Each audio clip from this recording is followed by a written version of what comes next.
what you want to do is you want to first sign up for a Google Analytics account.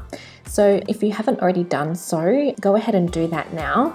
I haven't done it for my store, so I'm going to set it up now. This is the page that'll come up once you want to start going and setting up your Google Analytics. Let's just go to Start Measuring.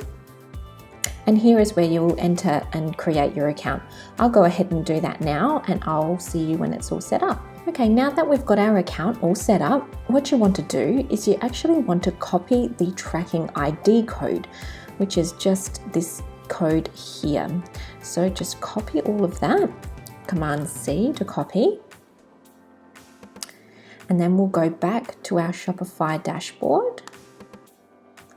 And under Sales Channels, Online Store, what you want to do is you want to hit Preferences. And then here, you want to scroll down, and where it says Google Analytics, here is where you're going to add your code from Google.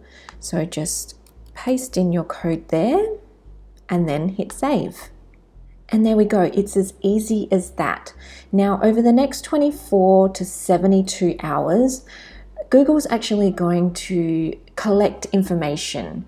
So it's going to get all those analytics going that you would generally see in your Shopify account, but Google is now going to start taking that. The benefits of having Google doing it for you is you get just that little bit more extra information that sometimes Shopify can't provide you.